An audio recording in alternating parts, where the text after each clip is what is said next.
Hello விவாஸ், இன்றைக்கி நம்ம வீட்டு டேஸ்டி கிச்சனில் நம்ம பார்க்க போகிறது வாழைக்காய் பொடி மாஸ்.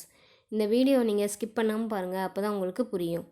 வாங்க இந்த வாழைக்காய் பொடி மாஸை எப்படி செய்கிறதுன்னு பார்க்கலாம். இதுக்கு நம்ம வாழைக்காயை அப்படி ரெண்டாக கட் பண்ணி குக்கரில் வேக வச்சு எடுத்து வச்சுக்கலாம். குக்கரில் ஒரு விசில் வரதுக்கு முன்னாடியே இறக்கிடுங்க.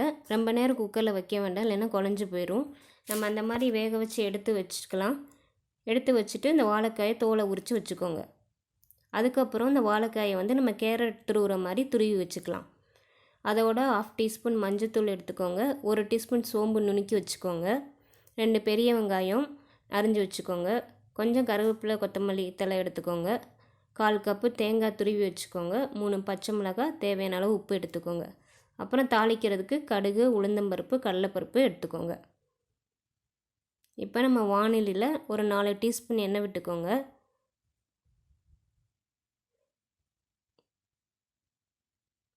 எண்ணெய் காஞ்சதும் நம்ம கடுகு போட்டுக்கலாம்.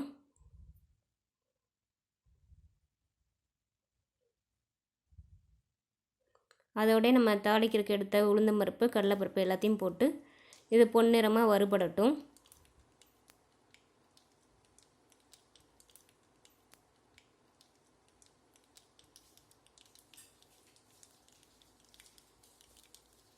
இந்த வாழைக்காய் பொடி மாஸ் புளிக்குழம்புக்கு ரொம்ப மேட்சான சைட் டிஷ்ஷு.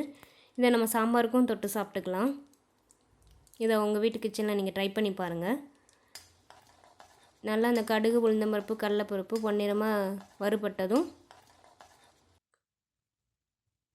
நம்ம அரிஞ்சு வச்சுருக்க வெங்காயத்தை இதில் சேர்த்துக்கலாம்.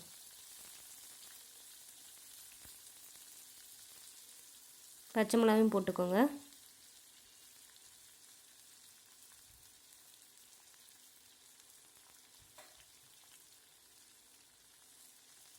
கருவேப்பிலையும் போட்டுக்கோங்க. இது நல்லா கிளறி விடுங்க, இல்லைன்னா அடியில் பிடிச்சிரும். வெங்காயம் நல்லா வதங்கட்டும். வெங்காயமும் பொன்னிறமாக வதங்குற வரைக்கும் வதங்கட்டும்.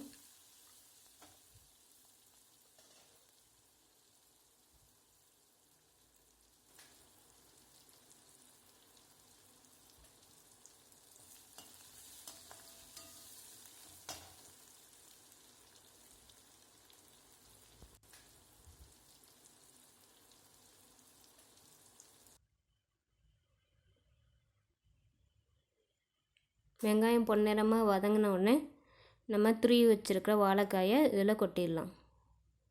அதோடு சேர்த்து 1/2 டீஸ்பூன் மஞ்சத்தூளும் 1 டீஸ்பூன் சோம்புத்தூளும் சேர்த்துக்கோங்க. இப்போ ஸ்டவ்வை சிம்மில் வச்சுருக்கோங்க. தேவையான அளவு உப்பு சேர்த்துக்கோங்க. இதை கிளறும் போது கொஞ்சம் பார்த்து கிளறுங்க, இல்லைன்னா ரொம்ப ஒன்றோட ஒன்று ஒட்டிட்டு குழஞ்சி போயிடும்.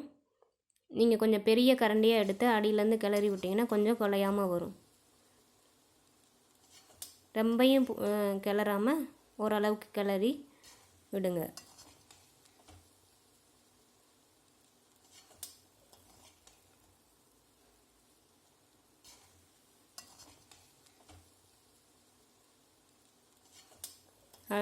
அடுப்பை சிம்லே வச்சுக்கோங்க.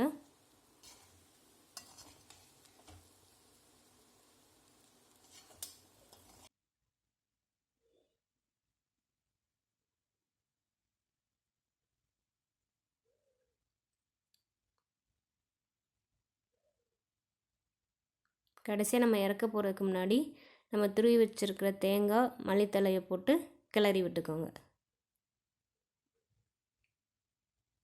இதுக்கு நான் 1/4 கப்பு தேங்காய் எடுத்திருக்கேன். ஏன்னா இதுக்கு தேங்காய் துருவல் கொஞ்சம் அதிகமாக சேர்த்தா நல்லா டேஸ்ட்டாக வரும்.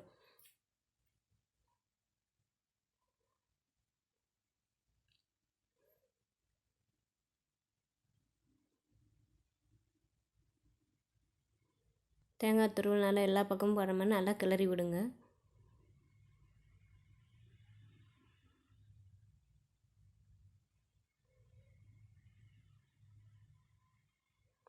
இப்போ சுவையான வாழைக்காய் பொடி மாஸ் தயாராக இருக்குது. இதை உங்கள் வீட்டு கிச்சனை ட்ரை பண்ணுங்கள். எங்கள் நம்ம வீட்டு டேஸ்டி கிச்சன் சேனலை சப்ஸ்கிரைப் பண்ணுங்கள். பக்கத்தில் இருக்க பெல் பட்டனை அழுத்துங்க. தேங்க்யூ ஃபார் வாட்சிங் திஸ் வீடியோ.